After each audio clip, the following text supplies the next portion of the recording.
disappointment. I'll be back at Augusta next year, walking with Tiger the Woods. defending champion.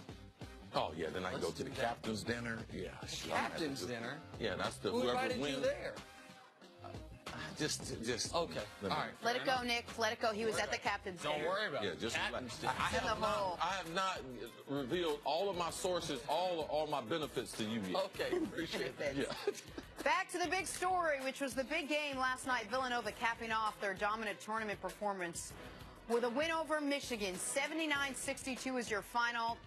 Villanova led by 31 points out of Dante DiVincenzo, which Nick, what is that? Dante DiVincenzo. managed to get my wrong guy. 27 Paisan. times. Came off the bench to do it. Nick, you're not Italian. Are you Italian? Yes, I am Italian, gentlemen. The Wildcats win their second national title. Show in enough wanting to know. What does that do with them spicy takes?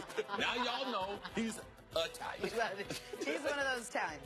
CC, how are the Wildcats able to just dominate flat out through the tournament and then last night over Michigan? Well, it was a continuum of the regular season. 14 weeks during the regular season, they were ranked #1, and they had a couple significant injuries where they had guys who missed time. So by the time they got to the Big East tournament, which we went to in Madison Square Garden, they were at full strength, and they had their bench was strong because the players had to spend more time.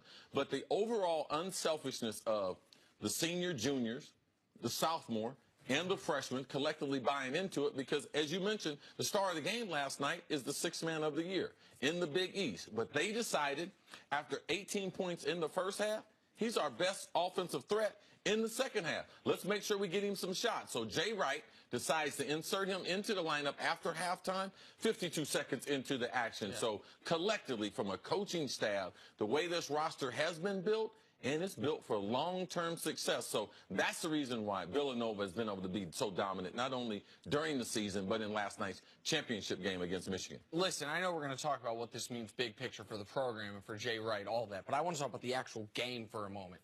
This game was going just the way Michigan wanted it. In the beginning. First 10 minutes. I mean, you could maybe extend that first 12, 14 minutes. Mo Wagner got off to a hot start early. Yes. There was some foul trouble for Villanova. Michigan's up 21-16. The important part there is not the 5-point lead, but it's the 37 combined total points at that point. It's like, oh, okay.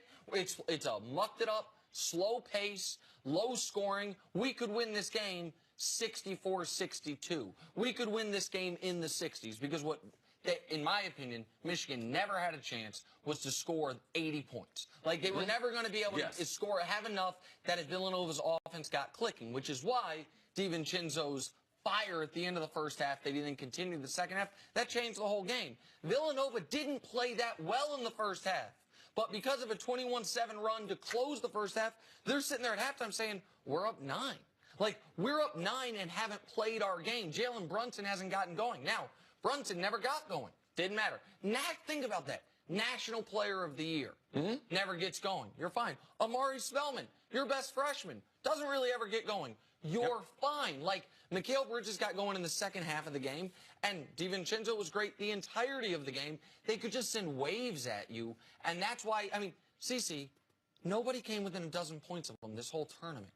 They were thoroughly dominant start to finish. Yeah, no, it wasn't just this game. It was the tournament, it was the season, and now here's a team that wins 2 titles in 3 years with basically different teams. Yes. I mean, they've had a couple guys were here and there, but Jay Wright has managed to do this with almost 2 different teams in such a close period of time. How do you think they've been so successful? And last night, they've done it a number of different ways, but what Jay has done is the team has peaked at the right time.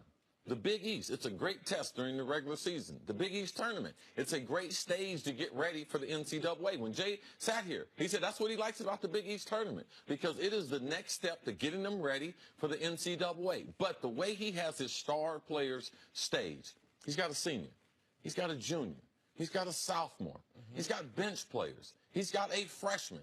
So the way he's got it tiered that he can do this for a long time, that leads to their success. When you can have instant offense off the bench like that, that's what Michigan's coach said they didn't have an answer to. They had an answer for everything else, but Dante coming off the bench, they didn't have an answer for that. And listen, Michigan had a great run. They also had a fortuitous run. First team to ever get to a championship game without playing a single team that was ranked, that was a 1, 2, 3, 4, or 5 seed. Villanova had the opposite of that. Villanova's bracket stayed basically true to form. Yeah, they played a 3 seed instead of a 2 seed in the Elite 8 game, but they went to a 9, they had a 5, a 3, and then a 1, and then the best team on the whole left side of the bracket with 8 teams remaining, the best team left was Michigan. And that's who they draw in the championship game, and they dominate them. Just the second team ever to win all their tournament games by at least a dozen points.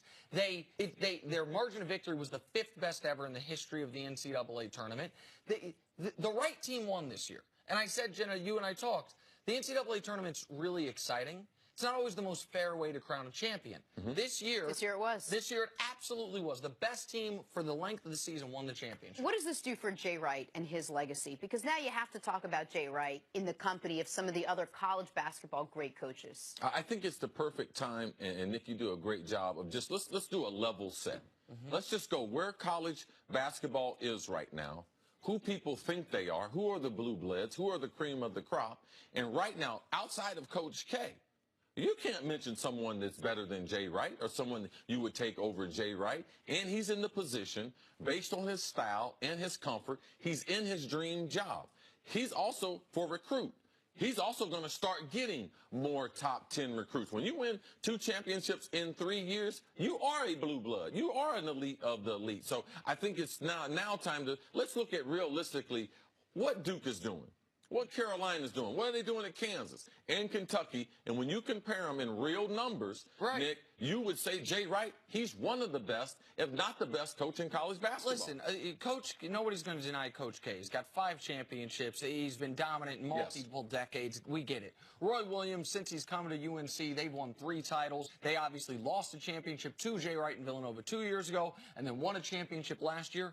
But I just listed the entirety of active coaches with more championships than Jay. Think about where we were 24 months ago. 24 months ago this week. Jay Wright can't get it done in the postseason. Jay Wright can't even get to the Sweet 16s, the discussion. We didn't have a show, but Jay Wright couldn't get on our show then. all this talent only been to 1 Final Four his whole time there. Now all of a sudden, take Bill Self and Coach Cal.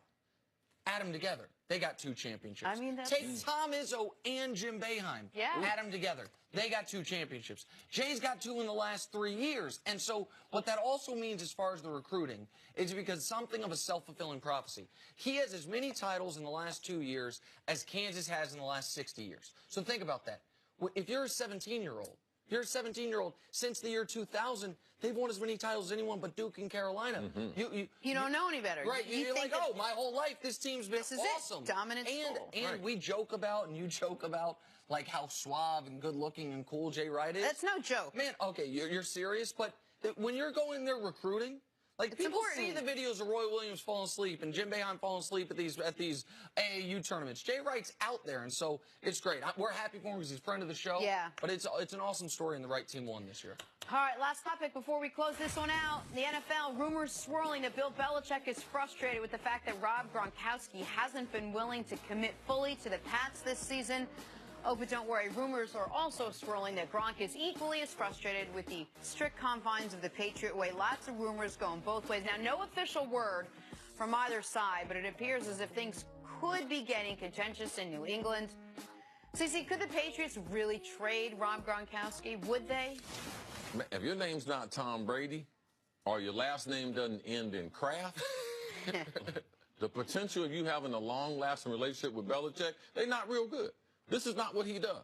If you look at all the great players that he has gotten off of either a year before their contract expired or right before they left their prime, Bill Belichick, man, he will get rid of you.